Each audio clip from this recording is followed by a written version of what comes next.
Brokerage firm axis securities ने अपनी नई रिपोर्ट में कई लार्ज कैप शेयरों पर खरीदारी की सलाह दी है।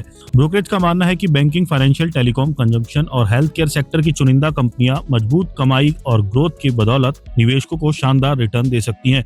रिपोर्ट के मुताबिक इन शेयरों में मौजूदा स्तर से 12% से लेकर 57% तक की तेजी देखने को मिल सकती है। पहला है बजाज फाइनेंस। ये स्टॉक फिलहाल करीब 802 के स्तर पर है और ब्रोकरेज ने इसका टारगेट 1150 रखा गया है, यानी इसमें लगभग 43% की तेजी की संभावनाएं जताई गई हैं। ब्रोकरेज को कंपनी की मजबूत लोन ग्रोथ और स्थिर एसेट क्वालिटी पर भरोसा है। दूसरा है स्टेट बैंक ऑफ इंडिया। करीब 979 पर ट्रेड कर रहा है। इस सरकारी बैंक के शेयर के लिए ब्रोकरेज ने 1350 का टारगेट दिया है, यानी इसमें मौजूदा स्तर से करीब 38% तक उछाल की संभावना जताई गई है। तीसरा है कोटक महिंद्रा बैंक।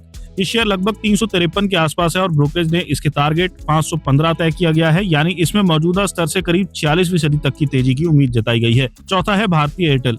ये टेलीकॉम शेयर इस पर 1782 पर कारोबार कर रहा है और ब्रोकरेज ने इसके लिए 2530 का टारगेट दिया गया है। ये इस शेयर में मौजूदा स्तर से करीब 42% तक की तेजी का अनुमान है। पांचवा है एवेन्यू सुपरमार्ट्स। डी मार्ट की पेरेंट कंपनी का शेयर करीब 3957 के आसपास कारोबार कर रहा है और इसका टारगेट प्राइस 4450 रखा गया है।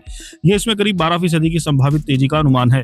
छठा है मैक्स हेल्थ केयर इंस्टीट्यूट। ये शेयर 962 के स्तर पर ट्रेड कर रहा है और इसका टारगेट प्राइस 1250 रुपए तय किया गया है। ये शेयर में करीब 30% की संभावित तेजी का अनुमान है। सातवां है LG electronics India. LG electronics के शेयर इस समय 1441 के स्तर पर कारोबार कर रहे हैं। ब्रोकरेज ने इस शेयर के लिए 1815 रुपए का टारगेट प्राइस रखा है। ये शेयर में 26% तक की तेजी की संभावना दिखाता है। आठवां है नेस्ले इंडिया। इस एफएमसीजी कंपनी के शेयर करीब 1175 रुपए पर कारोबार कर रहे हैं। इस शेयर का टारगेट 1500 रुपए रखा गया है। ये इस शेयर में मौजूदा स्तर से लगभग 28% तक की तेजी का अनुमान है। नौवां है टर्नल। जोमेटो की पेरेंट कंपनी के शेयर इस समय 229 के स्तर पर ट्रेड कर रहे हैं और इसका टारगेट प्राइस 360 दिया गया है।